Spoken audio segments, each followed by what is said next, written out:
서울의 심장부 테헤란로의 밤은 꺼질 줄 모르는 욕망의 용광로처럼 뜨거웠다. 수많은 빌딩이 제각기 화려한 빛을 내뿜으며 밤하늘을 수놓았지만 그 중에서도 단연 압도적인 존재감을 과시하는 것은 아우라 그룹의 본사 타워였다. 유리와 강철로 이루어진 거대한 탑은 마치 도시 전체를 굽어보는 제왕처럼 차갑고도 위험 있는 모습으로 서 있었다. 그리고 그 꼭대기층에 가까운 전략기획팀 사무실에는 아직 퇴근하지 못한 한 사람의 그림자가 길게 늘어져 있었다. 강서연 비서의 손가락이 키보드 위에서 춤을 추듯 정교하고 빠르게 움직였다. 그녀의 시선은 오직 모니터에 고정되어 있었고 굳게 담은 입술과 미동 없는 자세는 그녀가 얼마나 깊이 집중하고 있는지를 보여주었다. 사무실의 다른 자리들은 모두 비어 있었고 오직 서버의 낮은 윙윙거림과 그녀의 타자 소리만이 인공적인 정적을 깨고 있었다. 창밖으로는 서울의 야경이 비현실적인 그림처럼 펼쳐져 있었지만 서연의 눈에는 들어오지 않았다. 지금 그녀가 사투를 벌이고 있는 것은 오리온 프로젝트 최종 제안서였다. 내일 아침 이사회에 보고될 팀의 명운이 걸린 중요한 문서였다. 하지만 불과 1시간 전 최종본을 검토하던 그녀는 등골이 서늘해지는 실수를 발견했다. 프로젝트 전체 예산안의 핵심 수치가 무려 한 자릿수나 잘못 기입되어 있었던 것이다. 이대로 보고가 올라갔다가는 프로젝트는 물론이고 팀 전체가 돌이킬 수 없는 타격을 입게 될 터였다. 이 실수의 장본인은 명백했다. 팀의 수장이자 그녀의 직속 상관인 박진우 팀장이었다. 그는 오늘 오후 최종 수치를 직접 입력하며 호언장담했다. 강비서 이 숫자가 우리 팀의 미래를 결정할 거야. 내 감각을 믿어보라고. 그의 자신감 넘치는 목소리가 귓가에 맴도는 듯했다. 하지만 그의 감각은 종종 이렇게 치명적인 오류를 동반했고 그 뒷수습은 언제나 조용히 서연의 몫으로 남겨졌다. 그녀는 한숨을 내쉬는 대신 조용히 잘못된 숫자를 바로잡고 그로 인해 파생되는 모든 관련 데이터들을 수정하기 시작했다. 박진우 팀장은 아우라 그룹 내에서도 유능하지만 오만하기로 소문난 인물이었다. 명문대 출신의 뛰어난 언변, 그리고 상사에게 아부하는 탁월한 능력까지 갖춘 그는 초고속 승진 가도를 달리고 있었다. 그는 자신의 성공이 오롯이 자신의 능력 덕분이라고 믿었고 부하 직원들을 자신의 목표를 위한 장기말로 여기는 경향이 있었다. 특히 자신의 비서인 서연에게는 더욱 가혹했다. 그는 그녀의 완벽한 업무 처리 능력을 당연하게 여기면서도 사소한 꼬투리를 잡아 공개적으로 망신을 주는 것을 즐겼다. 서연은 어느덧 마지막 관련 수치까지 수정을 마쳤다. 그녀는 다시 한번 처음부터 끝까지 제안서를 꼼꼼히 훑어보았다. 완벽했다. 마치 처음부터 아무런 실수도 없었던 것처럼 모든 데이터는 논리적으로 완벽하게 연결되었다. 그녀는 문서를 저장하고 박 팀장의 메일로 발송한 뒤 조용히 자신의 자리를 정돈했다. 시계는 이미 자정을 향해 달려가고 있었다. 피곤함이 파도처럼 몰려왔지만 그녀의 표정에는 어떤 동요도 드러나지 않았다. 이것은 그녀에게 너무나도 익숙한 일상이었기 때문이다. 다음 날 아침 전략기획팀 사무실은 중요한 보고를 앞두고 팽팽한 긴장감에 휩싸여 있었다. 박진우 팀장은 최고급 맞춤 정장을 차려입고 자신감 넘치는 모습으로 이사회를 향했다. 그의 손에는 서연이 밤새 완벽하게 수정해 놓은 오리온 프로젝트 제안서가 들려 있었다. 그는 서연에게 눈길 한 번 주지 않고 스쳐 지나갔다. 마치 어젯밤의 치명적인 실수는 존재하지도 않았고 그녀의 노고 또한 당연한 공기처럼 취급되었다. 2시간이 흐른 뒤 박진우 팀장은 의기양양한 표정으로 사무실에 돌아왔다. 그의 얼굴에는 만족감과 승리감이 가득했다. 다들 들었나? 이사님들께서 오리온 프로젝트 제안서를 극찬하셨어. 특히 예산안의 정교함에 감탄하시더군. 역시 내 감각은 틀리지 않아. 팀원들은 일제히 박수를 치며 축하의 말을 건넸다. 박 팀장은 그들의 찬사를 온몸으로 즐기며 자리에 앉았다. 서연은 그저 묵묵히 자신의 자리에서 다음 업무를 준비하고 있었다. 박진우는 의자의 등을 깊게 기댄 채 마치 선심이라도 쓰듯 서연을 불렀다. 강 비서. 그녀가 조용히 그의 책상 앞으로 다가가자 그는 마치 자비로운 군주가 하찮은 신하를 대하듯 그녀를 아래 위로 훑어보았다. 그러고는 갑자기 표정을 굳히며 제안서의 특정 페이지를 손가락으로 탁탁 쳤다. 그런데 강 비서, 이건 뭔가 그의 목소리에는 날카로운 가시가 돋쳐 있었다. 사무실의 모든 시선이 순식간에 두 사람에게로 쏠렸다. 서연이 그가 가리키는 곳을 보자 그것은 제안서의 마지막 페이지에 있는 팀원 명단이었다. 박진우의 손가락은 서연의 이름 바로 옆 아주 미세하게 정렬이 어긋난 직급 표기를 가리키고 있었다. 1포인트도 채되지 않는 돋보기를 대고 봐야 겨우 알아차릴 수 있을 정도의 사소한 실수였다.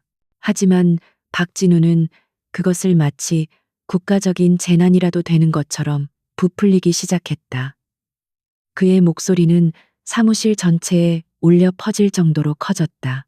이런 기본적인 것도 제대로 확인 못하나. 내가 몇 번을 말했지. 문서는 회사의 얼굴이라고. 이런 사소한 실수가 회사의 신뢰도를 깎아 먹는다는 걸 아직도 몰라.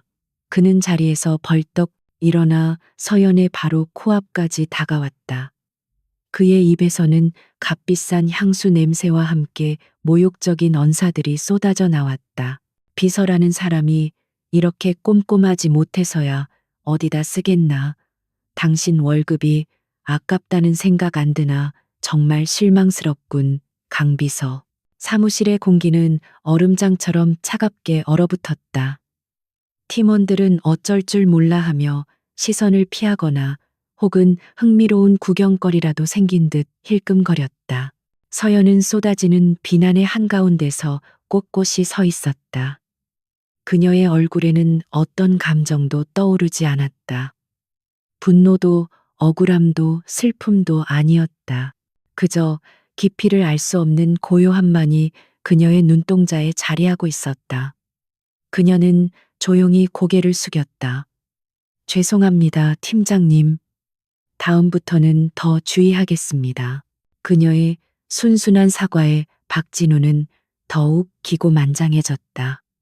그는 콧방귀를 뀌며 서류를 책상 위에 신경질적으로 내던졌다. 됐어. 말로만 하는 사과는 필요 없어.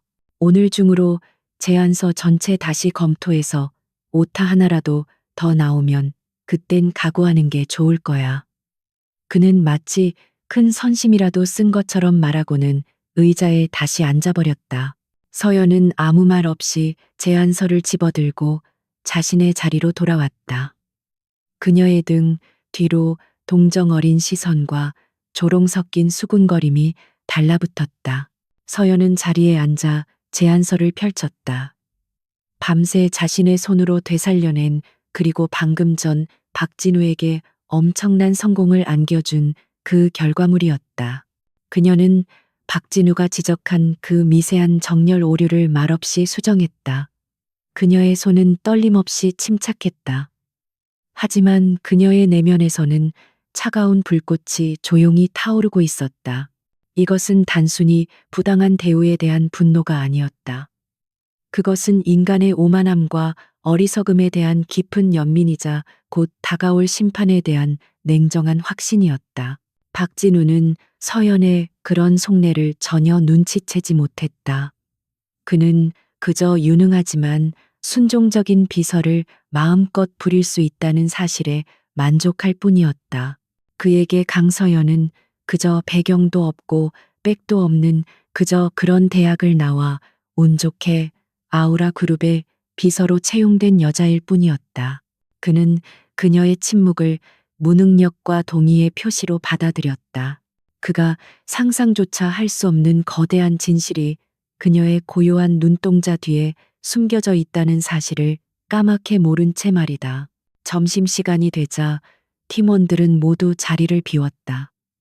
텅 빈 사무실에 홀로 남은 서연은 자리에서 일어나 창가로 다가갔다.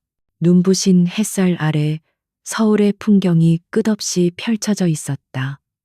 수많은 차들과 사람들이 개미처럼 바쁘게 움직였다. 저 거대한 도시의 흐름 속에서 박진우 같은 인물은 얼마나 하찮은 존재인가. 그리고 자신은 지금 무엇을 위해 이곳에 서 있는가. 그녀는 잠시 눈을 감았다. 머릿속에 한 사람의 얼굴이 떠올랐다. 걱정과 사랑이 가득 담긴 주름진 얼굴. 서연아, 너무 무리하지는 말거라. 때로는 기다리는 것이 가장 날카로운 공격이 될 수도 있단다. 할아버지의 목소리가 귓가에 울리는 듯했다. 그녀는 다시 눈을 떴다. 그녀의 눈빛은 이전보다 한층 더 깊고 단단해져 있었다. 그래, 아직은 때가 아니다. 이 거대한 탑 안에는 박진우보다 더 깊고 어두운 그림자들이 도사리고 있었다. 그는 그저 시작에 불과했다. 그녀는 이 모든 것을 자신의 눈으로 확인하고 자신의 손으로 바로잡기 위해 이곳에 온 것이었다. 그녀는 다시 자리로 돌아와 앉았다. 그리고는 마치 아무 일도 없었다는 듯 다음 업무에 집중하기 시작했다. 그녀의 손가락은 다시 키보드 위에서 질서정연하게 움직였다. 하지만 이제 그녀의 타자 소리에는 이전에는 없던 미세한 무게감이 실려 있었다. 그것은 폭풍전야의 고요함이었고 거대한 반격의 서막을 알리는 조용한 전주곡이었다. 박진우 팀장은 자신의 발밑에서 어떤 거대한 지각 변동이 시작되고 있는지 전혀 알지 못한 채 자신의 승리에 도취해 있었다. 어리석은 자의 축제는 언제나 짧고 허무하게 끝나는 법이었다. 박진우 팀장의 공개적인 모욕이 지나간 후 사무실의 공기는 한동안 어색하게 가라앉아 있었다. 하지만 거대한 조직의 톱니바퀴는 개인의 감정 따위를 배려하며 멈춰주지 않는 법이다. 팀원들은 곧 각자의 모니터 속으로 다시 고개를 파묻었고 키보드 소리와 전화벨 소리가 어색한 침묵을 메웠다. 강서연 역시 아무 일 없었다는 듯 묵묵히 자신의 업무를 처리했다. 그녀의 평온한 모습은 오히려 몇몇 팀원들에게 그녀가 감정이 메마른 사람이라는 오해를 심어주기에 충분했다. 퇴근 시간이 가까워졌을 때 박진우 팀장이 다시 그녀를 호출했다. 그는 책상 위에 산더미처럼 쌓인 서류와 여러 개의 USB 메모리를 손가락으로 가리키며 말했다. 그의 목소리에는 아침의 분노 대신 능구렁이 같은 교활함이 묻어 있었다. 강비서, 이것 좀 처리해야겠어. 아주 중요한 프로젝트인데 자네의 능력이 필요해서 말이야. 그는 자네의 능력이라는 단어에 힘을 주며 마치 특별한 기회를 하사하는 듯한 표정을 지었다. 서연의 시선이 서류 더미로 향했다. 프로젝트 피닉스라는 이름표가 붙어 있었다. 아우라그룹이 유럽의 한 신생 기술 기업과 손잡고 진행하는 차세대 AI 반도체 개발 사업, 회사 전체의 미래가 걸려 있다고 해도 과언이 아닌 극비리에 추진 중인 프로젝트였다. 이렇게 중요한 자료가 왜 이토록 무질서하게 방치되어 있는지 의아했지만 그녀는 셔츠 소매를 걷으며 침착하게 물었다. 제가 무엇을 하면 되겠습니까, 팀장님? 박진우는 만족스러운 미소를 지었다. 그는 일부러 더 복잡하고 어렵게 보이도록 여러 부서에서 받은 자료들을 뒤섞어 놓은 상태였다. 내일 모레까지 이 모든 자료를 취합해서 프로젝트의 전체적인 개요와 재무 분석, 그리고 법률적 검토 사항까지 포함된 완벽한 보고서 초안을 만들어 해외 파트너사에게 보낼 중간 브리핑 자료로 쓸 거니까 아주 사소한 실수도 용납할 수 없어. 그의 요구는 사실상 불가능에 가까웠다. 단 이틀 만에 이 방대한 양의 비정형 데이터를 한 사람이 정리하고 분석하여 보고서로 만드는 것은 물리적으로 불가능한 일이었다. 그는 서연이 당황하거나 불가능하다고 항변하기를 기대했다. 그러면 그는 이것도 못하면서 무슨 비서 노릇을 하겠다는 거냐며 그녀를 몰아붙일 완벽한 명분을 얻게 될 터였다. 하지만 서연의 반응은 그의 예상을 완전히 빗나갔다. 그녀는 그저 조용히 고개를 끄덕일 뿐이었다. 알겠습니다. 기한 내에 마무리하도록 하겠습니다. 그녀의 목소리에는 어떤 동요나 불만도 섞여 있지 않았다. 오히려 너무나도 담담해서 박진우는 자신이 내뱉은 말의 무게를 의심할 정도였다. 그는 속으로 혀를 찼다. 멍청한 건지 아니면 자신의 능력을 과신하는 건지 알 수 없었다. 어쨌든 결과는 뻔했다. 그녀는 밤을 새워도 이 일의 절반도 끝내지 못할 것이고 결국 자신의 무능함을 증명하며 스스로 무너질 것이다. 박진우는 서연이 서류 더미를 힘겹게 자신의 자리로 옮기는 모습을 흐뭇하게 바라보았다. 그의 계획은 순조롭게 진행되고 있었다. 그는 곧 성가신 비서를 제거하고 자신의 입맛에 맞는 새로운 사람을 들일 수 있을 터였다. 그날 밤 전략기획팀 사무실에는 또다시 서연 홀로 남았다. 그녀는 거대한 책상 위에 프로젝트 피닉스의 자료들을 모두 펼쳐 놓았다. 그야말로 혼돈 그 자체였다. 재무팀에서 온 엑셀 파일 법무팀의 계약서 초안 기술개발팀의 연구 보고서, 그리고 해외 파트너사와 주고받은 수백 통의 이메일 출력물까지 모든 것이 뒤죽박죽 섞여 있었다. 박진우의 의도가 너무나도 뻔하게 보였지만 서연은 개의치 않았다. 오히려 그녀의 눈빛은 도전을 앞둔 장수처럼 고요하고 날카롭게 빛나고 있었다. 그녀는 먼저 모든 아날로그 문서를 스캔하여 디지털화하는 작업부터 시작했다. 그리고 자체적으로 개발한 분류 알고리즘을 사용하여 수천 개의 파일들을 주제별 시간순 중요도별로 정리하기 시작했다. 그녀의 손가락은 키보드 위에서 춤을 추었고 모니터에는 수많은 창들이 쉴 새 없이 열리고 닫혔다. 일반적인 직원이라면 며칠이 걸려도 모자랄 작업이었지만 그녀에게는 단 몇 시간 만에 끝낼 수 있는 체계적인 과정일 뿐이었다. 자정이 지날 무렵 혼돈의 데이터 더미는 완벽하게 구조화된 디지털 아카이브로 재탄생했다. 이제부터가 진짜 시작이었다. 서연은 가장 먼저 재무 관련 자료들을 검토하기 시작했다. 프로젝트의 전체 예산은 천문학적인 액수였고 수많은 항목들이 복잡하게 얽혀 있었다. 그녀는 특수 제작된 데이터 분석 프로그램을 가동하여 모든 자금의 흐름을 시각화했다. 거대한 거미줄처럼 펼쳐진 자금 흐름도 속에서 그녀의 날카로운 눈이 이상한 지점을 포착했다.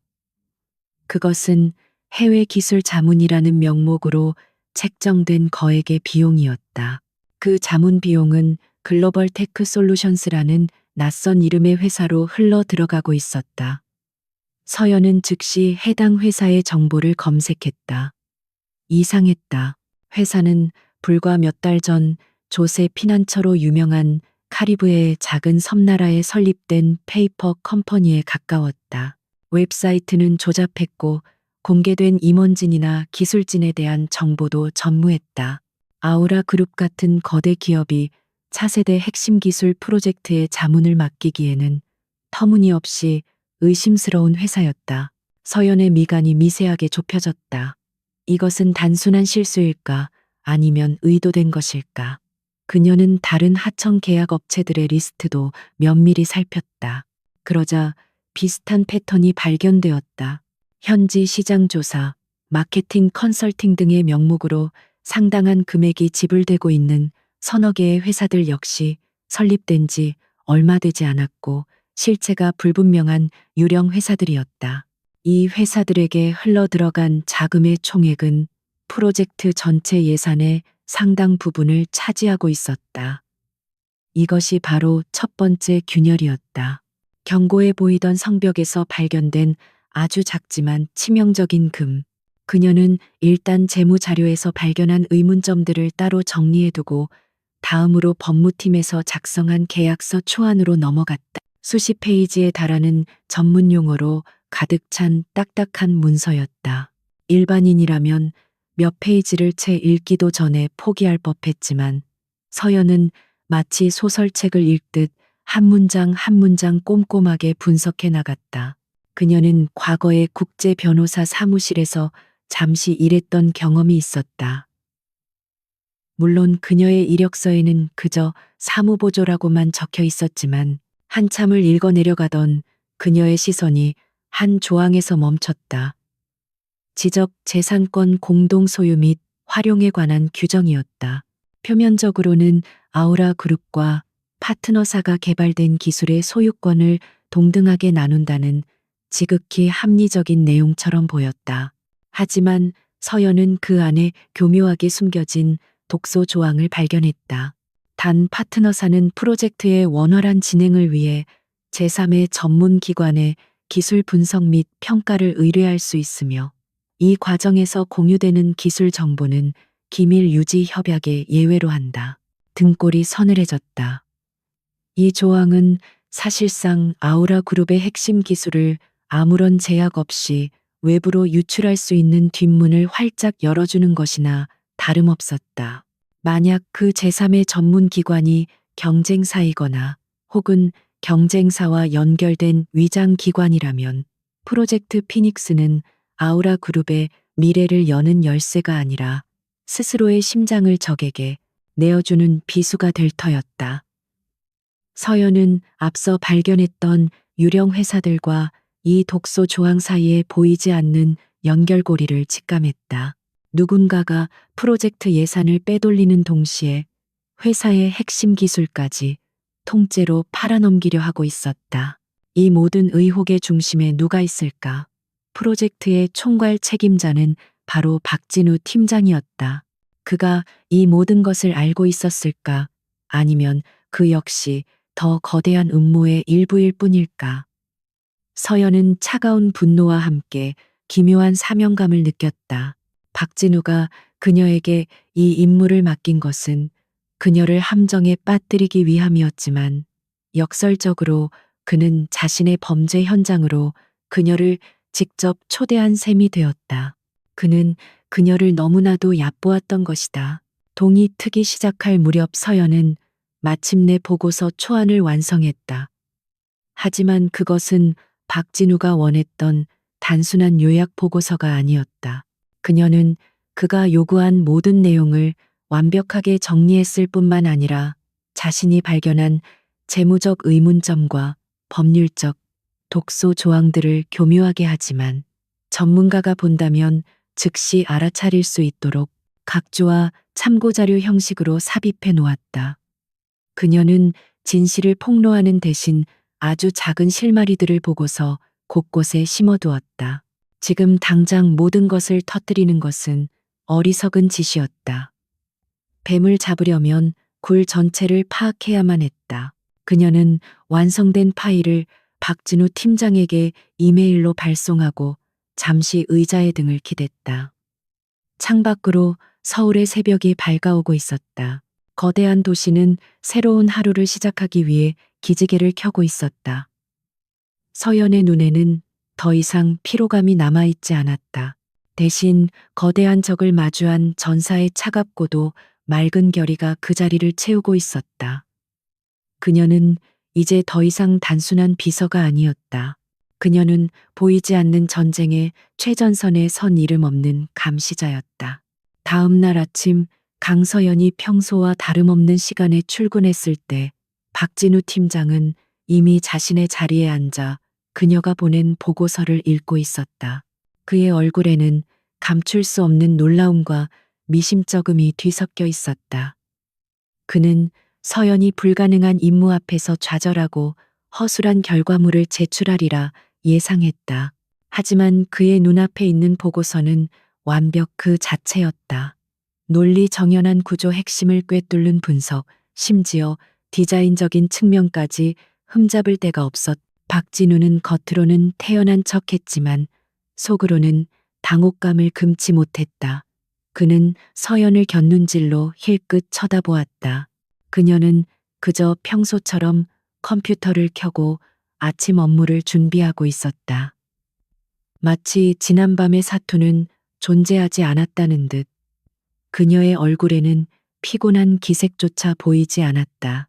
박진우는 이내 자신의 감정을 다스리고 다시 오만한 상사의 가면을 썼다. 그는 보고서를 들고 서연에게 다가가 책상 위에 툭 던지듯 내려놓았다.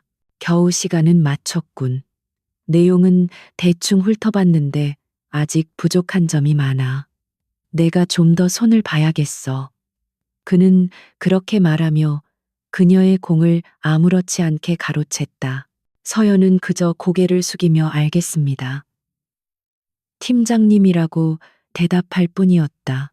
박진우는 그녀의 순종적인 태도에 만족하며 콧방귀를 뀌고는 그녀가 밤새워 만든 보고서를 마치 자신의 것인 양 의기양양하게 옆구리에 끼고 회의실로 향했다. 그는 자신이 심어놓은 함정을 그녀가 얼마나 아슬아슬하게 피해갔는지, 그리고 그 과정에서 무엇을 발견했는지 전혀 알지 못했다. 그날 하루 서연은 평소보다 더 그림자처럼 조용히 움직였다. 그녀는 박진우의 모든 지시를 군말 없이 따랐고 다른 팀원들과의 불필요한 대화도 피했다. 하지만 그녀의 머릿속은 보이지 않는 전쟁을 위한 치밀한 계획으로 가득 차 있었다.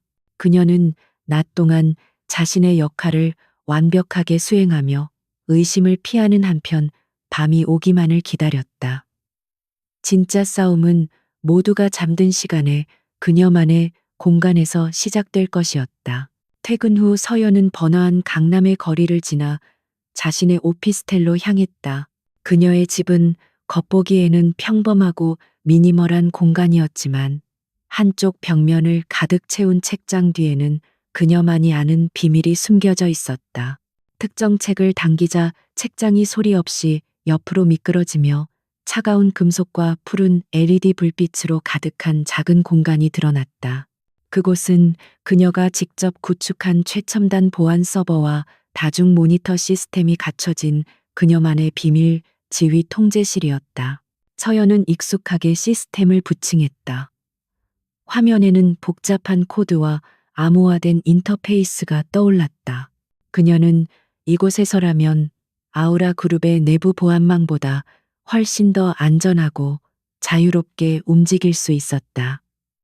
그녀의 손가락이 다시 키보드 위에서 빛의 속도로 움직이기 시작했다. 그녀의 첫 번째 목표는 프로젝트 피닉스 보고서에서 발견했던 유령 회사들의 실체를 파헤치는 것이었다. 글로벌 테크 솔루션스. 그녀는 이 이름부터 추적하기 시작했다. 일반적인 기업 정보 검색으로는 조세 피난처에 등록된 주소 외에는 아무것도 나오지 않았다. 예상했던 바였다. 서연은 방법을 바꾸었다. 그녀는 회사의 자금 흐름을 역으로 추적하는 대신 그 회사로 송금을 승인한 아우라 그룹 내부의 결제 라인을 파고들었다. 비서로서 그녀는 결제 시스템의 구조를 누구보다 잘 알고 있었다. 그녀는 시스템의 취약한 노드를 통해 로그 데이터에 접근했고 수많은 결제 기록 속에서 특정 패턴을 찾아냈다. 글로벌 테크 솔루션스를 포함한 4개의 유령 회사에 대한 모든 지급 승인은 예외 없이 박진우 팀장의 최종 결제를 거쳤다. 하지만 그 과정에는 항상 2명의 중간 관리자가 함께 서명했다. 재무팀의 차장과 구매팀의 과장이었다. 그들은 평소 박진우 팀장의 충실한 수족으로 알려진 인물들이었다. 서연은 그들의 이름을 자신의 데이터베이스에 추가했다. 보이지 않던 네트워크의 첫 번째 연결고리들이 모습을 드러내기 시작했다. 다음 단계는 이 유령 회사들을 하나로 묶어주는 외부의 연결고리를 찾는 것이었다. 서연은 국제기업 등기소와 법률 데이터베이스를 넘나들며 4개 회사의 설립 서류를 찾아냈다. 표면적으로는 아무런 관련이 없어 보였다. 설립 시기도 등록 대리인도 모두 달랐다. 하지만 서연은 포기하지 않았다. 그녀는 서류의 전자 서명에 사용된 암호화 알고리즘의 미세한 특징과 타임스탬프 기록을 분석했다. 그리고 마침내 결정적인 단서를 찾아냈다. 4개의 회사 모두 파나마에 위치한 한 소규모 법률 사무소를 통해 설립되었다는 공통점이었다. 알바레즈 법률사무소. 서연은 즉시 이 사무소의 정보를 파고들었다. 그들의 보안은 허술했고 그녀는 어렵지 않게 고객 관리 데이터베이스의 일부에 접근할 수 있었다. 그리고 그곳에서 익숙한 이름을 발견했다. 박진우 팀장의 대학 동창이자 현재는 개인 변호사로 활동하고 있는 인물이었다. 그가 바로 이 모든 유령 회사를 설립한 배후의 실행자였던 것이다. 이제 모든 조각들이 박진우라는 중심점을 향해 맞춰지고 있었다. 그는 단순히 실수를 저지른 것이 아니라 치밀한 계획하에 거대한 사기극을 벌이고 있었다. 하지만 단순한 횡령만으로는 설명되지 않는 부분이 있었다. 바로 계약서의 독소 조항이었다. 회사의 돈을 빼돌리는 것과 핵심 기술을 외부로 유출할 수 있는 문을 열어두는 것은 차원이 다른 문제였다. 후자는 회사에 대한 명백한 배임 행위이자 스파이 행위에 가까웠다. 서연은 박진우가 주고받은 외부 이메일과 통신 기록을 분석하기 시작했다. 비서로서 접근 가능한 범위 내의 기록들은 지극히 평범했다. 하지만 그녀는 그가 별도의 암호화된 채널을 사용하고 있을 것이라 확신했다. 그녀는 박진우의 사무실 컴퓨터 사용 패턴을 분석했다. 그는 매일 특정 시간에 아주 짧은 시간 동안 일반적인 업무 프로그램으로 위장된 정체불명의 프로세스를 실행했다. 서연은 그 프로세스의 로그 기록을 확보하여 분석했고 그것이 특정 외부 IP 주소와 암호화된 데이터를 주고받는 통신 프로토콜이라는 것을 알아냈다. 그 IP 주소를 추적하자 도착지는 놀랍게도 아우라 그룹의 가장 강력한 경쟁사인 버텍스 다이내믹스의 서버였다. 순간 서연의 등줄기에 차가운 소름이 돋았다. 모든 것이 명확해졌다. 박진우는 단순히 돈을 횡령하는 수준이 아니었다. 그는 프로젝트 피닉스의 개발 과정을 실시간으로 버텍스 다이내믹스에 넘기고 있었던 것이다. 계약서의 독소 조항은 그들의 범죄를 합법적인 것처럼 포장하고 만일의 사태에 대비하기 위한 보험이었을 뿐이다. 아우라 그룹이 막대한 자본과 인력을 투입하여 개발한 차세대 기술은 완성되는 순간 고스란히 경쟁사의 손에 넘어갈 운명이었다. 이것은 아우라 그룹의 근간을 뒤흔드는 거대한 반역이었다. 서연은 의자 깊숙이 등을 기댔다. 모니터 화면에는 그녀가 밤새 그려낸 보이지 않는 네트워크가 복잡한 거미줄처럼 펼쳐져 있었다. 중심에는 박진우가 있었고 그로부터 내부 공모자들, 유령 회사들, 해외의 변호사, 그리고 최종 목적지인 버텍스 다이내믹스로 이어지는 선들이 붉게 빛나고 있었다. 이제 그녀는 진실의 전체 모습을 보았다. 하지만 이 진실의 무게는 그녀가 감당하기에는 너무나도 무거웠다. 이것은 더 이상 직장 내 부조리를 고발하는 차원의 문제가 아니었다. 거대 기업 간의 산업 스파이 전쟁의 한복판에 그녀가 서 있는 것이었다. 박진우와 그의 배후 세력은 자신들의 비밀을 지키기 위해서라면 무슨 짓이든 할 것이다.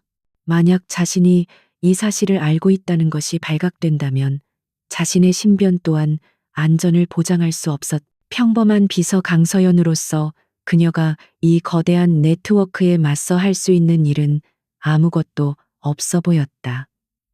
깊은 고독감과 함께 서늘한 위험의 감각이 그녀의 온몸을 휘감았다. 모니터에 펼쳐진 거미줄 같은 관계도를 바라보며 강서연은 깊은 고독감에 휩싸였다. 진실을 아는 것은 힘이 아니라 때로는 감당할 수 없는 무게의 짐이 되기도 했다. 이 거대한 음모의 지도를 손에 쥐고 있었지만 그녀는 그저 말단 비서일 뿐이었다. 섣불리 이 사실을 폭로하려 했다가는 증거는 인멸되고 자신은 이유도 모른 채 조직에서 사라지게 될지도 모를 일이었다. 박진우와 그 배우는 자신들의 제국을 지키기 위해서라면 한 개인의 삶을 짓밟는 것쯤은 눈 하나 깜짝하지 않을 부류의 인간들이었다. 그녀는 혼자서는 이길 수 없는 싸움이라는 것을 명확히 인지했다. 힘없는 정의는 공허한 외침에 불과했다. 그녀에게는 아군이 필요했다. 하지만 누구를 믿을 수 있단 말인가? 전략기획팀의 동료들은 대부분 박진우의 권력에 빌붙어 있거나 진실에 관심을 두기에는 너무나도 무력했다. 외부의 경찰이나 언론에 제보하는 것은 더더욱 위험한 도박이었다. 버텍스 다이내믹스까지 엮인 이 사건은 그들이 가진 막강한 법무팀과 로비 능력으로 진실을 쉽게 왜곡하고 덮어버릴 수 있을 터였다. 그녀에게 필요한 아군은 바로 이 아우라 그룹 내부에 있어야만 했다. 박진우의 손이 닿지 않으면서도 이 거대한 조직을 뒤흔들 수 있는 막강한 권한을 가진 인물. 그리고 무엇보다 회사를 향한 절대적인 충성심과 강직한 정의감을 가진 사람. 서연의 머릿속에서 수많은 임원들의 얼굴이 스쳐 지나갔다. 그리고 마침내 한 사람의 이름에서 멈췄다. 감사실장 최민호 전무.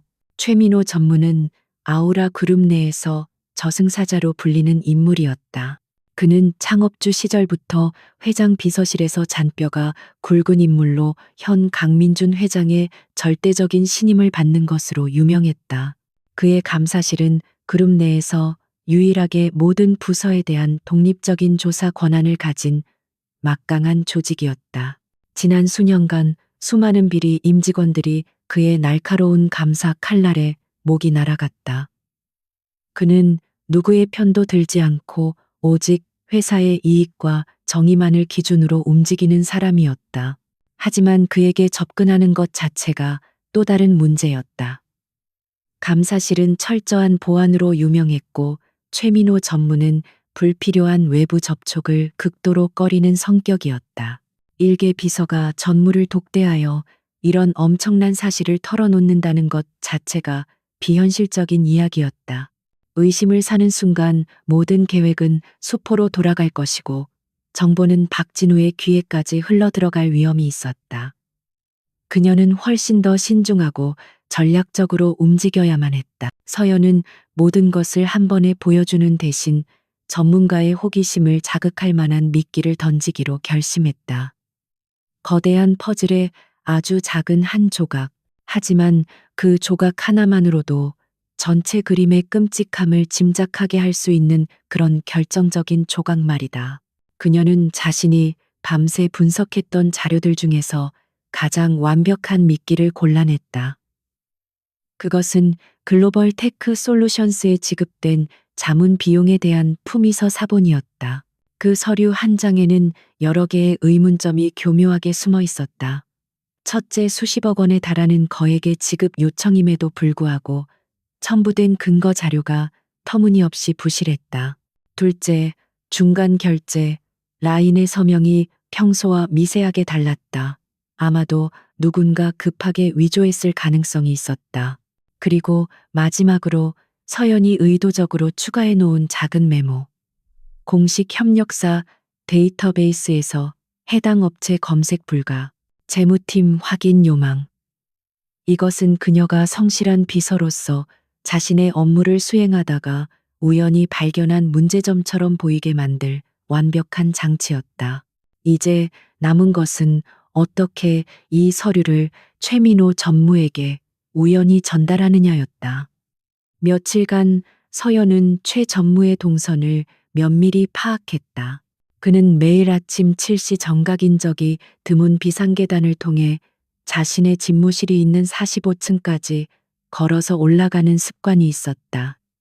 건강관리와 함께 누구의 방해도 받지 않고 하루의 업무를 구상하기 위함이었다. 그 비상계단이 바로 그녀가 선택한 무대였다. 결전의 날 아침 서연은 평소보다 1시간 일찍 출근했다. 그녀의 심장은 긴장감으로 세차게 뛰었지만 표정은 얼음처럼 차가웠다. 그녀는 품위서 사본과 몇 개의 다른 서류들을 손에 들고 43층 비상계단 입구에서 숨을 죽인 채 기다렸다. 잠시 후 아래층에서부터 규칙적인 구둣발 소리가 들려왔다. 심장이 목구멍까지 차오르는 것 같았다. 구둣발 소리는 점점 가까워졌고 마침내 계단 모퉁이를 돌아 최민호 전무의 모습이 나타났다. 그는 60대 초반의 나이에도 불구하고 꼿꼿한 자세와 다부진 체격을 유지하고 있었다. 날카로운 눈매와 굳게 담은 입술은 그의 강직한 성품을 그대로 보여주는 듯했다. 서연은 그가 자신을 지나쳐 두세 계단 올라갔을 때를 정확히 노렸다. 그녀는 마치 발을 헛디딘 것처럼 가볍게 비틀거리며 들고 있던 서류들을 공중으로 흩뿌렸다. 와르르 종이들이 나비처럼 흩어지며 계단 아래로 떨어졌다. 아, 그녀는 짧은 비명을 질렀다. 계단을 오르던 최민호 전무가 발걸음을 멈추고 돌아보았다. 그의 시선에는 귀찮음과 약간의 의아함이 섞여 있었다. 그는 서연을 알아보지 못했다. 괜찮은가? 그의 목소리는 낮고 무거웠다. 서연은 당황한 표정을 지으며 허리를 숙여 흩어진 서류들을 주워 담기 시작했다. 죄송합니다, 전무님. 제가 잠시 발을 헛디뎌서. 최민호는 잠시 망설이다가 이내 몸을 숙여 그녀를 도와 몇 장의 서류를 주워들었다. 그리고 그의 손에 서연이 계획했던 바로 그 글로벌 테크 솔루션스의 품위서가 들려 있었다. 서연은 속으로 쾌재를 불렀지만 겉으로는 안절부절 못하는 표정을 유지했다. 최민호는 무심코 서류의 내용을 훑어보았다. 그의 미간이 아주 미세하게 하지만 분명히 찌푸려졌다. 수십 년간 비리의 흔적을 추적해온 그의 감각이 경고등을 켠 것이다. 거액에 자물쇠 낯선 해외 법인의 이름, 그리고 서류 하단에 적힌 작은 메모. 그는 자리에서 일어나며 서연에게 물었다. 그의 목소리는 이전보다 한층 더 날카로워져 있었다. 이 서류 소속이 어디지? 서연은 고개를 숙인 채 대답했다. 전략기획팀 박진우 팀장님 비서 강서연입니다. 박진우의 이름이 나오자 최민호의 눈빛이 다시 한번 차갑게 빛났다. 그는 품위서를 다른 서류들과 섞지 않고 따로 손에 쥔 채 서연이 주워 모은 나머지 서류들을 건넸다. 이 메모는 자네가 쓴 건가? 그가 서류 끝에 적힌 검색 불가 메모를 가리키며 물었다. 서연은 고개를 끄덕였다. 네, 전무님. 제 업무 중 하나가 비용 처리 전 협력사 정보를 확인하는 것인데 이상하게 이 업체만 조회가 되지 않아서 팀장님께 보고 드리기 전에 한 번 더 확인해 보려던 참이었습니다. 그녀의 대답은 완벽했다. 성실한 직원이 규정을 따르다가 우연히 발견한 작은 문제점. 그 이상도 이하도 아니었다. 최민호는 잠시 서연을 빤히 쳐다보았다. 그의 날카로운 시선은 상대방의 거짓말을 꿰뚫어보는 힘이 있었다. 서연은 시선을 피하지 않고 순수하고 약간은 겁먹은 듯한 눈으로 그를 마주했다. 잠시 동안의 침묵이 흘렀다. 마침내 최민호는 결심한 듯 입을 열었다. 그는 자신이 들고 있던 품위서를 접어 상의 안주머니에 넣었다. 이 서류는 내가 가져가도록 하지. 오늘 있었던 일, 그리고 이 서류에 대해서는 그 누구에게도, 자네 팀장에게조차도 절대 발설하지 말게. 알겠나? 네, 알겠습니다, 전무님. 서연이 고개를 깊이 숙였다. 최민호는 더 이상 아무 말 없이 돌아서서 남은 계단을 올라갔다. 그의 구둣발 소리가 멀어지고 비상계단에는 다시 서연 혼자 남았다. 그녀는 그 자리에 잠시 서서 가빠진 숨을 골랐다. 온몸의 긴장이 풀리면서 다리가 후들거렸다. 성공이었다. 미끼는 완벽하게 전달되었고 아우라 그룹의 저승사자는 마침내 움직이기 시작했다. 주사위는 던져졌다.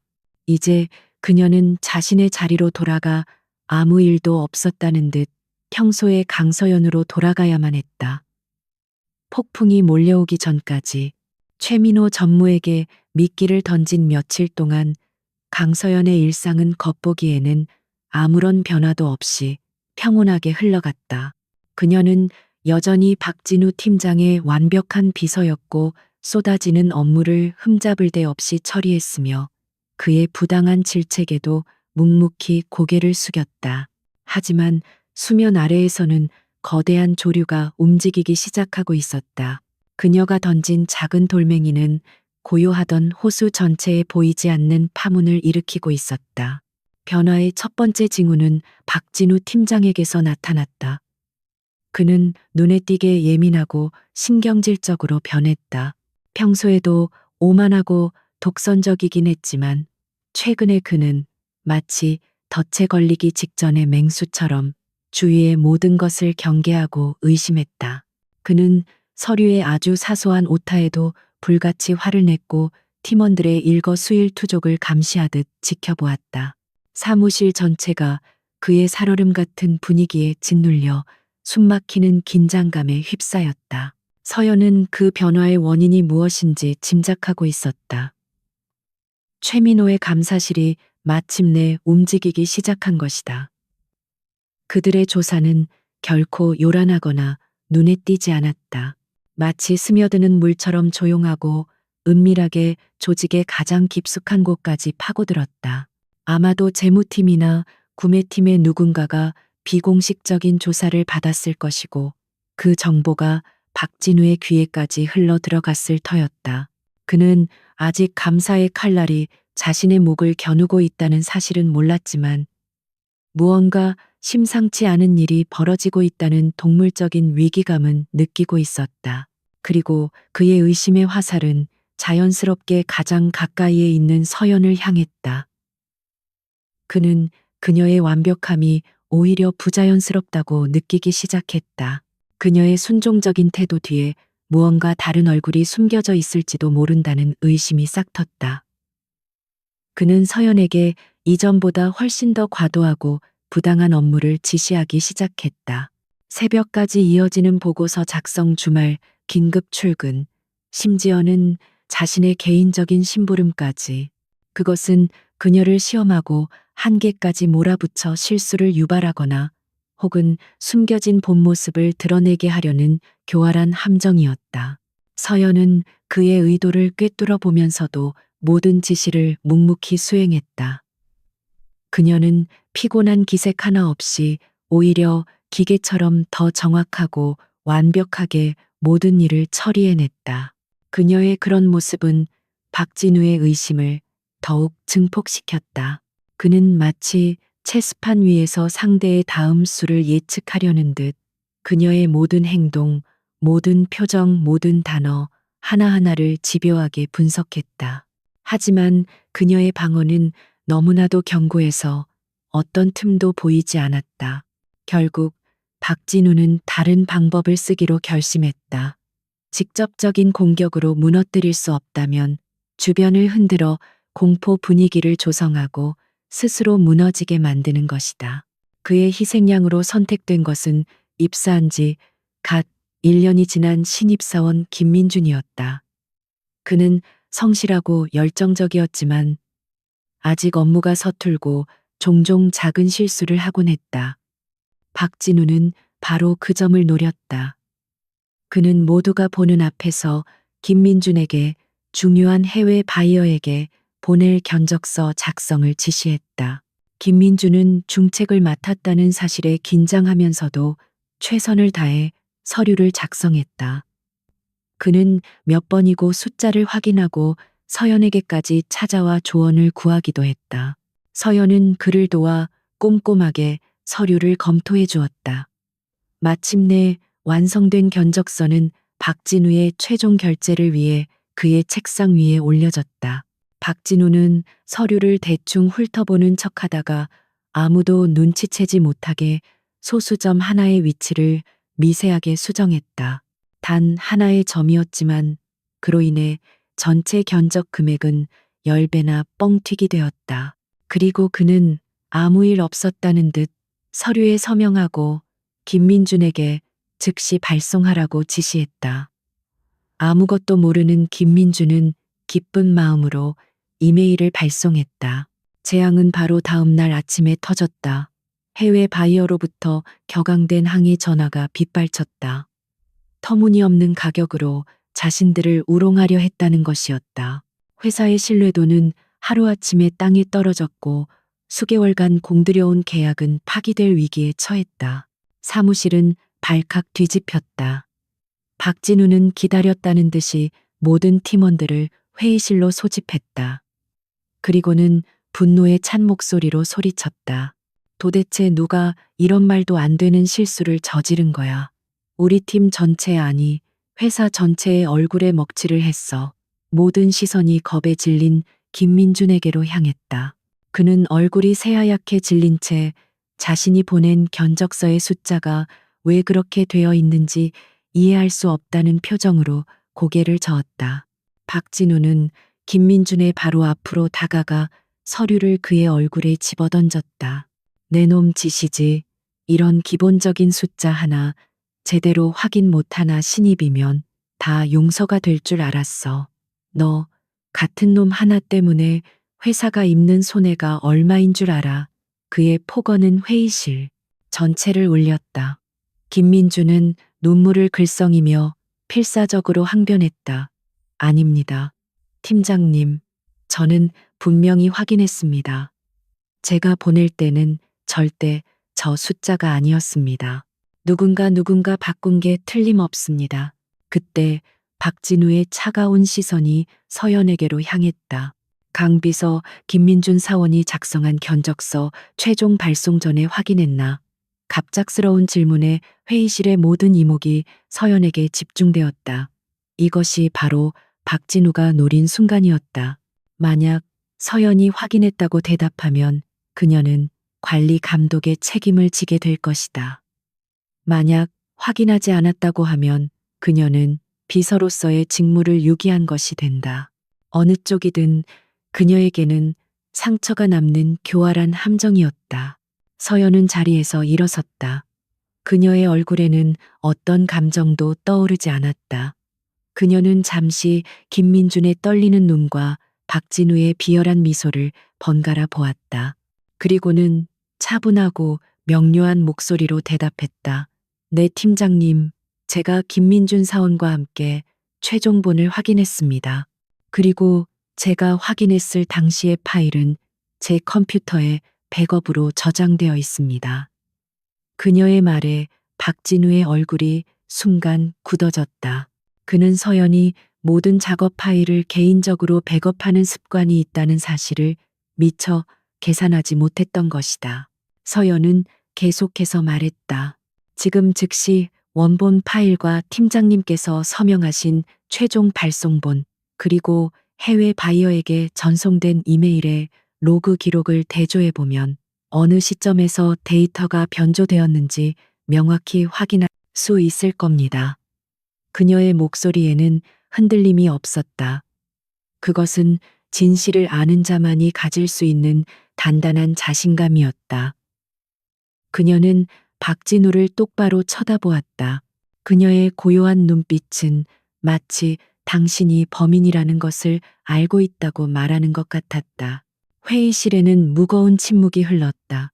박진우의 얼굴이 하얗게 질렸다가 이내 분노로 붉게 달아올랐다. 그는 지금 이 자리에서 서연의 제안을 받아들일 수 없었다. 로그 기록을 대조하는 순간 자신의 컴퓨터에서 파일이 수정되었다는 증거가 나올 것이기 때문이었다. 그는 궁지에 몰렸다. 그는 애써 태연한 척하며 손을 내저었다. 됐어. 지금 그런 걸 따질 때가 아니잖아. 중요한 건 이미 실수가 발생했고 문제를 수습해야 한다는 거야. 그는 억지로 화제를 돌리며 김민준에게 징계위원회에 회부할 것이라고 으름장을 놓는 것으로 상황을 마무리 지었다. 하지만 이미 승패는 결정된 후였다. 회의실에 있던 모든 팀원들은 보았다. 교활한 함정을 파고도 당황하며 말을 돌리는 박진우의 모습과 그 앞에서 조금도 물러서지 않고 진실을 이야기하는 강서연의 모습을. 사람들은 서연을 다시 보기 시작했다. 그녀는 그저 순종적인 비서가 아니었다. 그녀의 안에는 강철 같은 무언가가 숨겨져 있었다. 회의가 끝나고 서연은 자신의 자리로 돌아왔다. 박진우의 불타는 듯한 시선이 등 뒤에 꽂혔지만 그녀는 아랑곳하지 않았다. 오히려 그녀의 결심은 더욱 굳건해졌다. 박진우는 자신의 목적을 위해서라면 죄 없는 사람을 희생시키는 것조차 서슴지 않는 인간이었다. 저런 자가 회사의 중요한 프로젝트를 맡고 수많은 팀원들의 운명을 쥐고 있다는 사실 자체가 아우라 그룹의 비극이었다. 그녀는 이 폭풍을 피하지 않기로 결심했다. 오히려 폭풍의 가장 중심부로 걸어 들어가 이 모든 것을 끝내야만 했다. 그녀의 손으로 견적서 사건이 있은 후 사무실의 공기는 팽팽한 활시위처럼 아슬아슬하게 당겨져 있었다. 박진우는 더 이상 자신의 본 모습을 감추려 하지 않았다. 그는 서연을 노골적으로 적대시했고 사사건건 트집을 잡으며 그녀를 고립시키려 했다. 다른 팀원들은 두 사람 사이에 흐르는 얼음장 같은 기류에 숨을 죽인 채 폭풍이 어느 쪽으로 터져나갈지 전전긍긍하며 지켜볼 뿐이었다. 김민준 사원은 결국 다른 부서로 발령이 났고 이는 박진우가 저지른 비열한 행위의 증거인 동시에 서연에게는 무언의 경고처럼 다가왔다. 박진우는 초조했다. 감사실의 그림자는 그의 목을 서서히 조여오고 있었다. 비록 직접적인 증거는 잡히지 않았지만 그의 돈 세탁 창구 역할을 하던 유령 회사 중 하나와의 거래가 보류되었다는 소식이 들려왔다. 최민호의 칼날이 예상보다 훨씬 더 깊숙이 파고들고 있었던 것이다. 그는 이 모든 불행의 시작이 강서연이라는 불길한 예감에 사로잡혔다. 그녀의 고요한 눈빛, 빈틈없는 업무 처리, 그리고 결정적인 순간에 자신의 허를 찔렀던 그 대담함까지 모든 것이 의심스러웠다. 그는 마지막 함정을 파기로 결심했다. 그녀가 절대로 빠져나올 수 없는 거부하는 순간 그녀의 모든 것을 앗아갈 수 있는 그런 덫을. 그날 오후 박진우는 퇴근 시간이 임박했을 때 서연을 자신의 사무실로 불렀다. 그는 문을 잠그고 보안을 이유로 블라인드까지 내렸다. 밀폐된 공간에는 무거운 긴장감이 감돌았다. 그는 책상 위에 프로젝트 피닉스의 핵심 기술 데이터가 담긴 외장 하드 하나를 올려놓았다. 강 비서. 그의 목소리는 뱀처럼 낮고 끈적거렸다.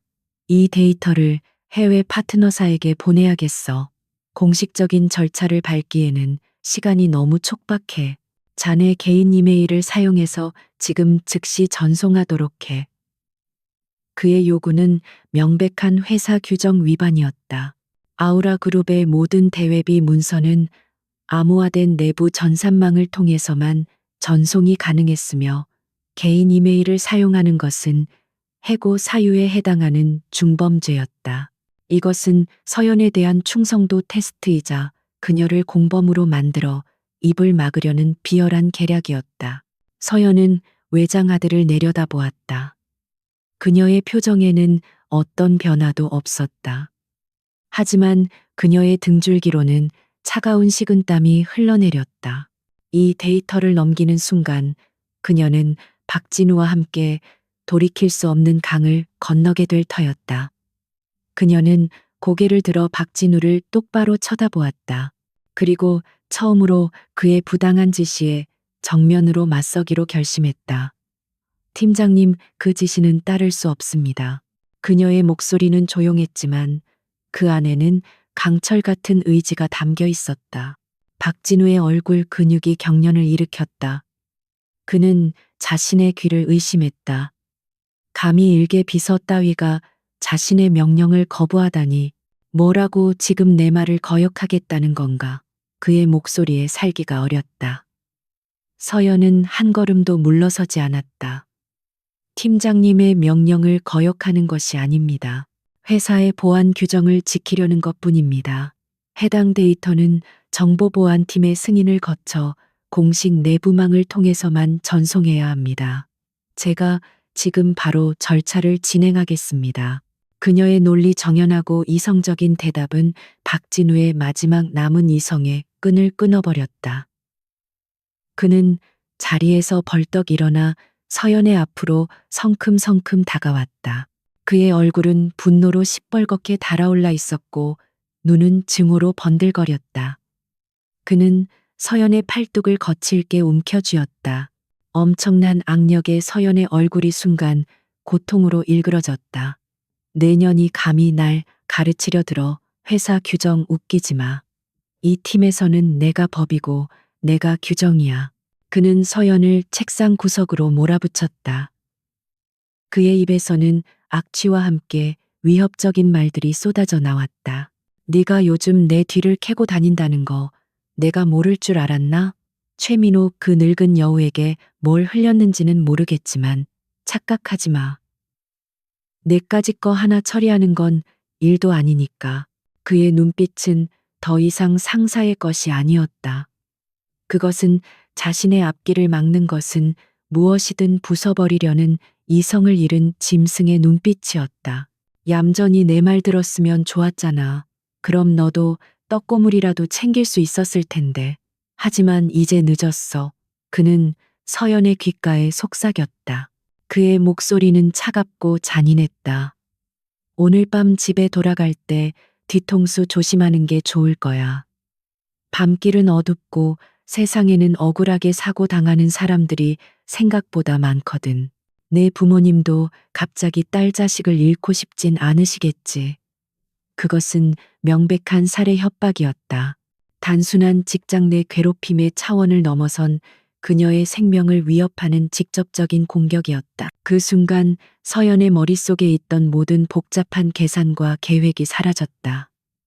남은 것은 오직 차가운 분노와 생존 본능뿐이었다. 그녀는 더 이상 이 위험한 게임에 혼자 맞설 수 없다는 것을 깨달았다. 박진우는 넘지 말아야 할 선을 넘었다. 그녀는 그에게 마지막 기회조차 줄 필요가 없다는 것을 알았다.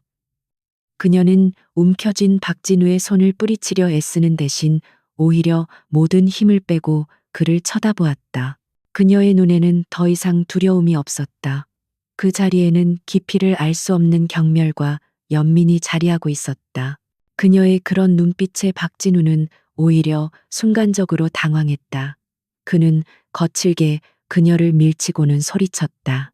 당장 내 눈앞에서 사라져. 그리고 오늘 일은 꿈속에서도 발설할 생각 마. 알겠어. 서연은 아무 말 없이 흐트러진 옷매무새를 바로잡았다. 그리고는 조용히 돌아서서 사무실 문을 열고 나갔다. 그녀의 등 뒤로 박진우의 거친 숨소리가 들려왔다. 그녀는 자신의 자리로 돌아가 가방을 챙겼다. 아무도 그녀의 창백한 얼굴과 미세하게 떨리는 손을 눈치채지 못했다. 서연은 엘리베이터를 타고 1층으로 내려왔다. 현란한 서울의 밤거리가 유리창 너머로 펼쳐졌지만 그녀의 눈에는 아무것도 들어오지 않았다. 그녀는 회사 건물을 빠져나와 인적이 드문 공원 벤치에 앉았다. 차가운 밤 공기가 그녀의 불타는 머리를 식혀주었다. 그녀는 가방에서 핸드폰을 꺼냈다. 그리고는 오랫동안 망설여왔던 단축키 1번을 길게 눌렀다. 신호음이 몇 번 울리고 인해 중후하고 권위 있는 목소리가 들려왔다. 하지만 그 목소리는 그녀의 이름을 부르는 순간 세상에서 가장 따뜻하고 다정한 음성으로 변했다. 여보세요, 할아버지. 수화기 너머 서울 시내가 한눈에 내려다 보이는 평창동의 호화로운 저택 서재에서 아우라 그룹의 절대 군주 강민준 회장이 신문을 내려놓았다. 그의 날카로운 눈빛이 순간 부드럽게 풀렸다. 그는 자신의 유일한 핏줄이자 세상에서 가장 아끼는 손녀의 목소리에 실린 미세한 떨림을 놓치지 않았다. 서연아, 내 강아지, 무슨 일 있느냐?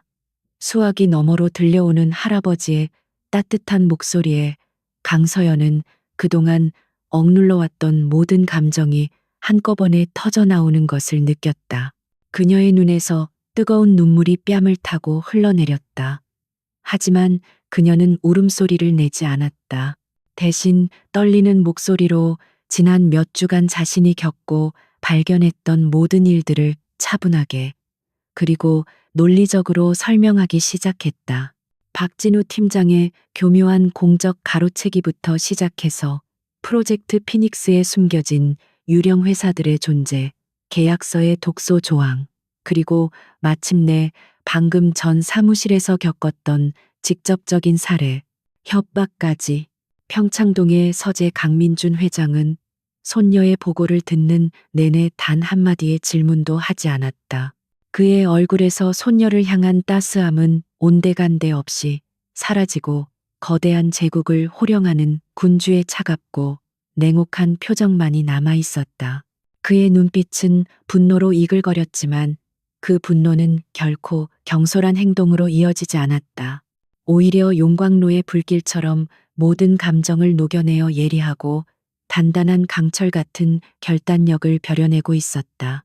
그는 자신의 성 안에서 그것도 가장 믿었던 기사 중 한 명이 반역을 꾀하고 있다는 사실에 치밀어 오르는 배신감을 억눌렀다. 서연의 이야기가 모두 끝났을 때 잠시 동안 침묵이 흘렀다. 강민준 회장은 눈을 감고 모든 정보를 머릿속에서 재구성했다. 박진우 개인의 비리를 넘어 경쟁사인 버텍스 다이내믹스까지 연결된 거대한 스파이 행위. 이것은 단순히 썩은 사과 하나를 도려내는 것으로 끝날 문제가 아니었다. 뿌리 전체를 뽑아내지 않으면 아우라 그룹이라는 거대한 나무는 안에서부터 썩어 들어갈 터였다. 그가 지금 당장 전화 한 통으로 박진우의 목을 날려버리는 것은 세상에서 가장 쉬운 일이었다. 하지만 그것은 가장 어리석은 해결책이기도 했다. 그렇게 하면 박진우는 그저 꼬리가 될 뿐 진짜 몸통인 버텍스 다이내믹스와의 연결고리는 끊어지고 내부의 다른 공모자들은 더 깊은 어둠 속으로 숨어버릴 것이다. 그는 이 사건을 아우라 그룹의 기강을 바로 세우고 감히 아우라를 넘본 경쟁자에게 돌이킬 수 없는 타격을 입힐 기회로 삼기로 결심했다. 그리고 그 무대의 중심에는 이 모든 것을 스스로의 힘으로 파헤친 자신의 자랑스러운 손녀 강서연이 서 있어야만 했다. 그녀는 온실 속의 화초가 아니라 거친 들판에서도 살아남을 수 있는 강인한 야생화라는 것을 증명해냈기 때문이다. 서연아, 강민준 회장이 마침내 입을 열었다. 그의 목소리는 다시 다정한 할아버지의 것으로 돌아와 있었다. 고생 많았다. 정말 장하다, 내 손녀. 이제부터는 이 할아비가 체스판을 움직일 테니 너는 잠시 숨을 고르거라. 그는 서연에게 몇 가지를 지시했다. 내일 당장 아무 일도 없었다는 듯이 출근할 것. 박진우에게는 그의 협박에 겁을 먹은 척 최대한 순종적인 태도를 보일 것. 그리고 앞으로 일어나는 모든 일에 대해 절대 아는 척하지 말 것. 그녀는 이제부터 관객인 동시에 결정적인 순간에 등장할 히든카드가 되어야 했다. 통화를 마친 강민준 회장은 즉시 비서실을 통해 최민호 감사실장에게 연락을 취했다. 10분 내로 내 서재로 오도록 그 누구에게도 알리지 말고. 그의 명령은 짧고 단호했다. 얼마 지나지 않아 최민호 전무가 굳은 표정으로 서재에 들어섰다. 그는 회장의 호출이 무엇을 의미하는지 직감하고 있었다. 며칠 전 그 여비서가 건네준 서류 한 장에서 시작된 그의 비공식 조사는 예상보다 훨씬 더 거대하고 추악한 악취를 풍기고 있었기 때문이다. 강민준 회장은 아무런 서론 없이 본론으로 들어갔다. 최 실장, 프로젝트 피닉스 건에 대해 어디까지 파악했나? 최민호는 자신이 지금까지 확인한 사실들을 간결하게 보고했다. 몇몇 유령 회사로 흘러들어간 불법 자금의 흐름, 그리고 그 중심에 박진우 팀장이 있다는 심증까지. 하지만 그는 아직 버텍스 다이내믹스와의 연결고리나 기술 유출에 대한 결정적인 증거는 확보하지 못한 상태였다. 강민준 회장은 그의 보고를 듣고는 자신의 금고에서 또 다른 파일을 꺼내 그에게 건넸다.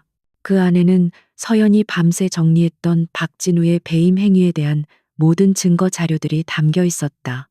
유령 회사의 실제 파나마 법률 사무소와의 관계, 그리고 버텍스 다이내믹스 서버와 통신한 로그 기록 분석까지. 최민호는 파일을 넘겨볼수록 경악을 금치 못했다. 이것은 한 개인이 단독으로 수집했다고는 믿기 어려울 정도의 치밀하고 방대한 정보였다. 이 자료는 어디서 나온 것입니까? 회장님, 최민호가 떨리는 목소리로 물었다. 강민준 회장은 창밖의 어두운 서울 야경을 바라보며 대답했다. 그것은 중요하지 않네. 중요한 것은 이 자료가 진실이라는 것이지. 최 실장, 지금부터 자네에게 전권을 위임하겠네. 감사실의 모든 자원을 총동원하고 필요하다면 외부의 최고 전문가들을 고용해도 좋아. 돈은 얼마가 들어도 상관없어. 이 사건에 연루된 내부의 배신자들을 단 한 놈도 남김없이 모조리 색출해내게. 회장의 눈이 번뜩였다. 단 조건이 있네. 절대 뱀을 놀라게 해서는 안 돼. 저들이 가장 방심하고 있을 때, 가장 높은 곳에서 축배를 들고 있을 때, 그때 단칼에 목을 쳐야 하네. 그날이 오기 전까지 자네의 감사실은 그림자처럼 움직여야 할 것이야. 최민호는 회장의 의도를 완벽하게 이해했다. 이것은 단순한 감사가 아니라 전쟁이었다. 그는 허리를 깊이 숙였다. 명심하겠습니다. 회장님, 회장님의 검으로서 아우라의 적들을 베어내겠습니다.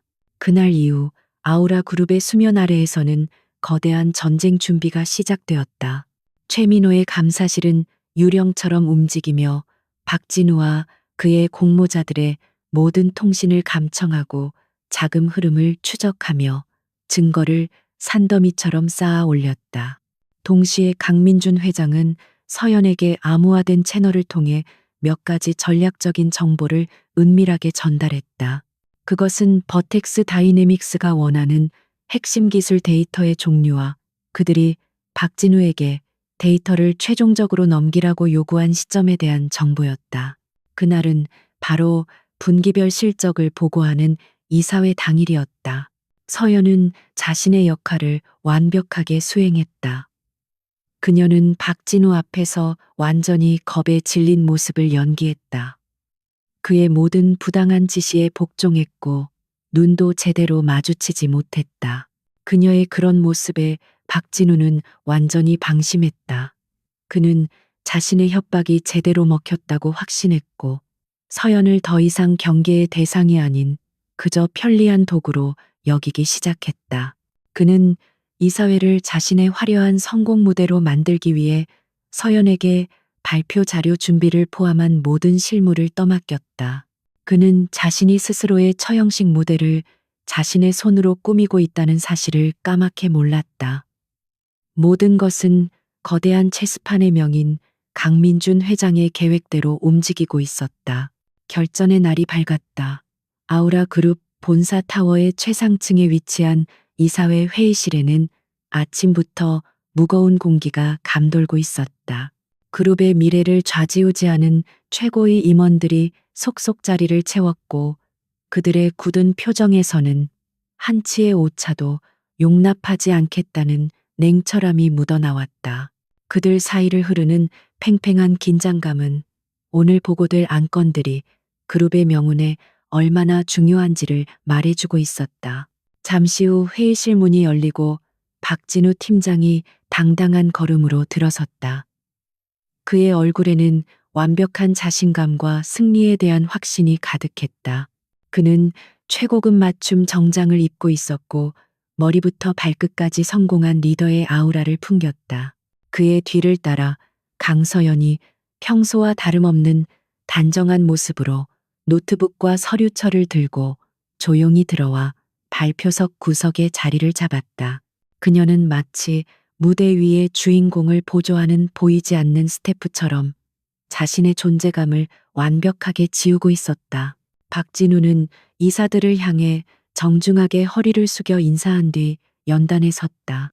존경하는 이사님 여러분, 지금부터 전략기획팀의 핵심 사업인 프로젝트 피닉스의 분기 실적 및 향후 계획에 대해 보고 드리겠습니다. 그의 목소리는 힘있고 매끄러웠다. 그는 서연에게 눈짓으로 신호를 보냈고 회의실 정면에 거대한 스크린의 프로젝트의 로고가 화려하게 떠올랐다. 발표는 순조롭게 시작되었다. 그는 현란한 언변과 조작된 데이터를 동원하여 프로젝트 피닉스가 얼마나 경이로운 성공을 거두고 있는지를 역설했다. 그는 자신이 혁신적인 비용 절감 전략을 통해 프로젝트 예산을 무려 15%나 절약했다고 자랑스럽게 보고했다. 물론 그 돈은 그와 공모자들이 설립한 유령 회사로 흘러들어간 검은 돈이었다. 또한 그는 해외 파트너사와의 긴밀한 협력을 통해 기술 개발 일정을 6개월이나 단축시켰다고 보고했다. 그것은 핵심 기술을 경쟁사에 팔아넘기는 대가로 얻은 속도였다. 이사들은 그의 보고에 감탄하며 고개를 끄덕였다. 몇몇은 만족스러운 미소를 지으며 칭찬의 말을 건네기도 했다. 박진우의 어깨는 점점 더 으쓱해졌다. 그는 이 순간을 위해 모든 것을 걸었다. 이 발표가 끝나면 그는 그룹 내에서 누구도 넘볼 수 없는 확고한 위치를 차지하게 될 터였다. 그는 발표의 절정을 향해 달려가며 스크린에 화려한 미래 전망 그래프를 띄웠다. 그리고 이 모든 성과를 바탕으로 프로젝트 피닉스는 향후 5년 안에 아우라 그룹의 바로 그 순간이었다. 박진우가 가장 극적인 목소리로 미래의 수익을 언급하려는 찰나 스크린이 갑자기 치직하는 소음과 함께 검게 변했다. 회의실의 모든 조명이 일순간 깜빡이더니 이내 비상등만이 희미하게 켜졌다. 완벽하게 연출된 연극의 한가운데서 무대 장치가 꺼져버린 셈이었다. 회의실은 술렁이기 시작했다. 이게 무슨 일인가? 기술팀에 연락해봐.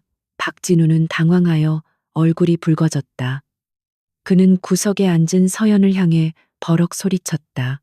강비서 뭐 하는 거야? 빨리 복구하지 못해. 하지만 서연은 자리에서 움직이지 않았다. 그녀는 그저 조용히 회의실의 육중한 문을 바라볼 뿐이었다. 그리고 마치 약속이라도 한 듯 굳게 닫혀있던 문이 소리 없이 양쪽으로 활짝 열렸다. 문 앞에는 얼음처럼 차가운 표정의 최민호 감사실장이 서 있었다.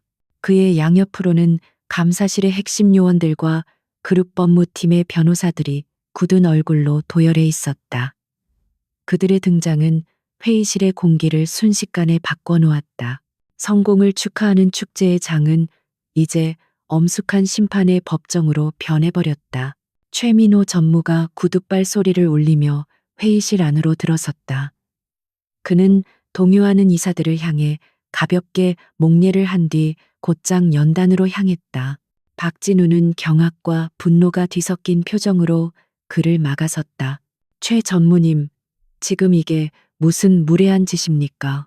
신성한 이사회 자리에서 허락도 없이 하지만 최민호는 그의 말을 가볍게 무시했다. 그는 박진우를 지나쳐 연단 마이크 앞에 섰다. 긴급 안건 상정을 요청합니다. 본 안건은 아우라 그룹의 존립을 위협하는 중대한 반역 행위에 관한 것입니다. 그의 선언에 회의실은 물을 끼얹은 듯 조용해졌다. 박진우는 새파랗게 질린 얼굴로 무언가 항변하려 했지만 말이 나오지 않았다. 그리고 바로 그때 모두의 시선이 집중된 가운데 회의실 구석에서 조용히 앉아있던 강서연이 자리에서 일어섰다. 그녀는 들고 있던 노트북을 닫고 겉에 입고 있던 단정한 비서용 재킷을 벗었다. 재킷 안에는 활동적이면서도 권위가 느껴지는 세련된 블라우스가 드러났다. 그녀는 더 이상 겁에 질려 고개를 숙이던 비서 강서연이 아니었다. 그녀의 허리는 OFKOF하게 펴져 있었고 걸음걸이는 당당했으며 그녀의 눈빛은 회의실의 그 어떤 임원보다도 차갑고 날카롭게 빛나고 있었다. 그녀는 천천히 하지만 한 걸음 한 걸음 힘을 주어 연단을 향해 걸어갔다. 웅성거리던 모든 소음이 멎고 수십 개의 눈동자가 일제히 그녀의 움직임을 쫓았다. 박진우는 마치 유령이라도 본 듯한 표정으로 그녀를 바라보았다. 서연은 연단에 서서 자신의 노트북을 발표용 시스템에 연결했다. 그리고는 최민호 전무와 짧게 눈빛을 교환한 뒤 회의실에 모인 그룹의 최고 권력자들을 향해 고개를 돌렸다. 그녀는 마이크를 잡았다. 그녀의 목소리는 떨림없이 맑고 단단하게 회의실 전체에 울려 퍼졌다. 지금부터 프로젝트 피닉스에 가려진 진실에 대한 보고를 시작하겠습니다. 그녀의 말이 끝나기 무섭게 꺼져 있던 스크린이 다시 환하게 켜졌다. 하지만 화면에 나타난 것은 박진우의 성공 신화가 아니었다. 그것은 거대한 거미줄처럼 복잡하게 얽힌 자금 흐름도였다. 아우라 그룹에서 빠져나간 수백억 원의 자금이 어떻게 글로벌 테크 솔루션스를 비롯한 4개의 유령 회사로 흘러 들어갔는지, 그 돈이 다시 누구의 차명 계좌로 세탁되었는지가 적나라하게 드러났다. 박진우와 그의 공모자들의 이름이 선명하게 표시되어 있었다. 이 사회는 경악으로 술렁였다. 서연은 멈추지 않았다. 다음 화면에는 박진우의 대학 동창인 변호사와 파나마의 법률 사무소가 주고받은 이메일 내역이 떠올랐다. 유령 회사 설립을 지시하고 증거인멸을 논의하는 내용이 고스란히 담겨 있었다. 그리고 마침내 가장 치명적인 증거가 화면을 가득 채웠다. 박진우의 컴퓨터에서 발송된 암호화된 데이터 패킷과 그것이 경쟁사인 버텍스 다이내믹스의 서버에 수신된 로그 기록이었다. 프로젝트 피닉스의 핵심 기술이 고스란히 적에게 넘어갔다는 반박할 수 없는 증거였다. 거짓말이야. 저건 전부 조작이야. 저 여자가 나를 모함하기 위해 꾸민 짓이라고. 박진우가 이성을 잃고 미친 사람처럼 소리쳤다. 그는 서연에게 달려들려 했지만 감사실 요원들에게 양팔을 붙들려 저지당했다. 그는 발버둥치며 서연을 향해 악을 썼다. 내년이 감히 내가 누군 줄 알고 내가 너를. 그의 발악은 처절했지만 거대한 스크린에 떠오른 명백한 진실 앞에서 공허한 외침에 불과했다. 이사들은 충격과 분노 그리고 배신감에 휩싸여 할 말을 잃었다. 거대한 제국의 심장부에서 화려한 막이 오름과 동시에 추악한 진실의 민낯이 드러나는 순간이었다. 회의실은 거대한 폭탄이라도 터진 듯한 충격에 휩싸였다. 스크린에 떠오른 명백한 증거들 앞에서 박진우는 코너에 몰린 쥐처럼 최후의 발악을 시작했다. 그는 감사실 요원들의 팔을 뿌리치려 몸부림치며 핏발선 눈으로 이사들을 향해 외쳤다. 속지 마십시오. 저 모든 것은 저 계집이 만들어낸 거짓 증거입니다. 저 여자는 버텍스 다이내믹스가 심어놓은 산업 스파이입니다. 저 여자를 당장 체포해야 합니다. 그의 목소리는 절박했지만 그 안에 담긴 논리는 이미 산산조각 난 후였다. 그의 비이성적인 비난에도 강서연의 표정은 미동조차 없었다. 그녀는 그를 경멸하거나 동정하지도 않았다. 그녀의 눈에는 오직 텅 빈 무관심만이 자리하고 있었다. 그녀의 침묵은 그 어떤 웅변보다도 더 강력하게 그의 주장이 거짓임을 증명하고 있었다. 최민호 전무가 손을 들어 다음 신호를 보냈다. 그러자 회의실의 최고급 스피커를 통해 낮고 음산한 남자의 목소리가 울려 퍼지기 시작했다. 얌전히 내 말 들었으면 좋았잖아. 오늘 밤 집에 돌아갈 때 뒤통수 조심하는 게 좋을 거야. 밤길은 어둡고 세상에는 억울하게 사고 당하는 사람들이 생각보다 많거든. 그것은 바로 며칠 전 박진우가 자신의 사무실에서 서연을 협박하며 내뱉었던 목소리였다. 그의 추악한 음성이 고요한 회의실을 가득 메우자 이사들은 경악을 금치 못했다. 몇몇은 혐오스러운 표정으로 얼굴을 찌푸렸다. 단순한 배임을 넘어 살해, 협박까지 서슴지 않았다는 사실에 모두가 할 말을 잃었다. 박진우의 얼굴에서 핏기가 완전히 가셨다. 그는 자신의 목소리가 회의실에 울려 퍼지는 것을 들으며 온몸이 굳어버렸다. 그것으로 모든 것이 끝이었다. 더 이상의 변명도 발악도 무의미했다. 그의 영혼이 껍데기만 남은 육체에서 빠져나가는 듯했다. 그는 힘없이 무릎을 꿇으려던 찰나 회의실에 육중한 문이 다시 한번 소리 없이 열렸다. 이번에 문 앞에 서 있는 인물의 모습에 회의실의 모든 사람들은 마치 시간이 멈춘 것처럼 숨을 죽였다. 아우라 그룹의 살아있는 신화 절대 권력의 상징 강민준 회장이었다. 그는 비서실장이나 수행원 하나 없이 오직 홀로 서 있었다. 하지만 그의 존재감은 회의실 전체를 압도하고도 남았다. 그의 깊은 눈은 얼음처럼 차가웠고 그 시선은 천천히 회의실을 훑어본 뒤 연단 아래 초라하게 서 있는 박진우에게로 향했다. 그 시선에는 분노나 실망 같은 감정조차 담겨 있지 않았다. 오직 벌레를 내려다보는 듯한 차가운 경멸만이 가득했다. 강민준 회장은 천천히 하지만 한 걸음 한 걸음에 무게를 실어 회의실 안으로 들어왔다. 그의 구둣발 소리만이 정적을 깨고 울렸다. 그는 연단에 서 있는 최민호 전무의 어깨를 가볍게 두드려준 뒤 마이크 앞에 섰다. 그리고는 박진우를 향해 사형 선고를 내리듯 나지막하지만 단호한 목소리로 말했다. 박진우 팀장. 오늘부로 귀관을 파면 조치한다. 그의 말 한마디 한마디는 비수처럼 박진우의 심장에 밝혔다. 자네는 회사의 신뢰를 배신했을 뿐만 아니라 동료를 위협하고 아우라 그룹의 근간을 적에게 팔아넘기려 했어. 그룹 법무팀은 자네를 업무상 배임 횡령 공갈 협박, 그리고 산업 스파이 행위 등 적용 가능한 모든 죄목을 들어 형사 고발할 것이며 자네와 자네의 공모자들이 빼돌린 자금의 마지막 일원까지 추징하기 위한 민사소송 또한 즉각 개시할 것이다. 자네의 남은 인생은 아마도 감옥과 법정에서 보내게 될 게야. 강민준 회장은 박진우에게서 시선을 거두고 공포에 질려 있는 다른 이사들을 향해 말을 이었다. 그리고 이 자리에 있는 분들 중에서도 박진우 팀장의 범죄에 직간접적으로 연루되었거나 혹은 알고도 묵인한 자가 있다면 지금이라도 자수하여 광명을 찾길 바라오. 최 실장의 감사실은 이 시간부로 그룹 전체에 대한 대대적인 숙정 작업에 들어갈 것이며 단 한 명의 배신자도 용납하지 않을 것임을 분명히 밝혀두는 바이오.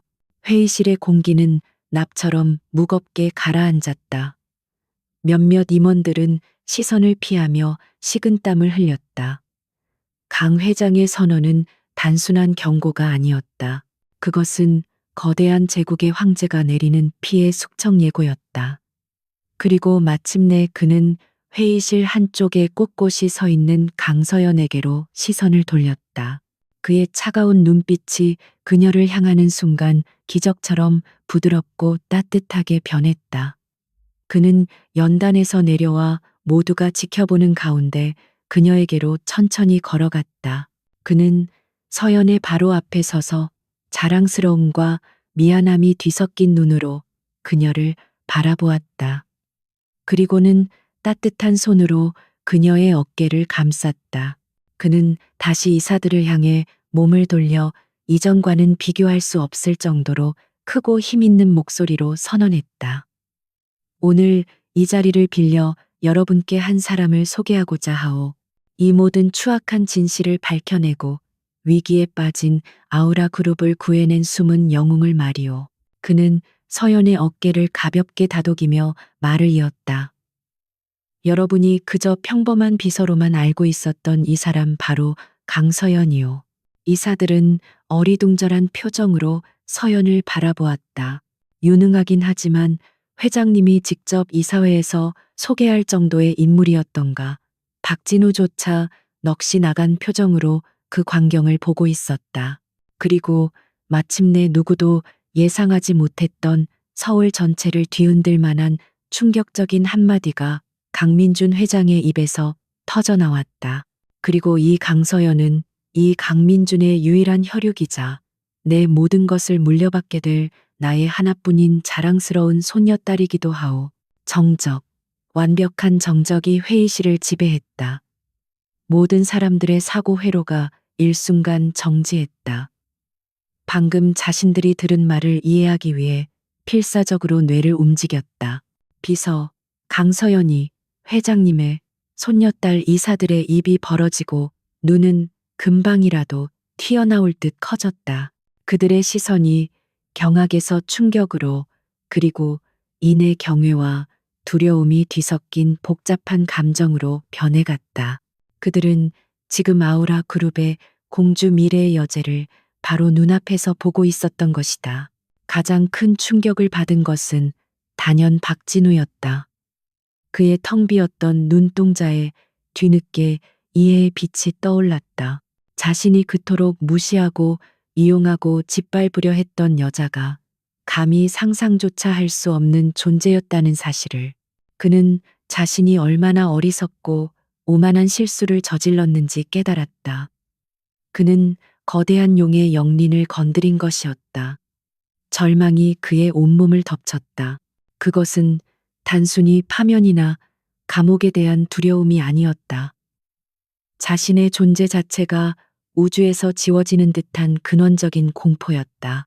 그는 결국 하는 짐승 같은 신음소리를 내며 그 자리에 완전히 주저앉았다. 감사실 요원들이 축 늘어진 그의 양팔을 잡고 짐짝처럼 회의실 밖으로 끌고 나갔다. 한때 찬란했던 그의 야망은 그렇게 비참하고 허무하게 막을 내렸다. 박진우의 제국이 하룻밤의 꿈처럼 허무하게 무너져 내린 후 몇 달의 시간이 흘렀다.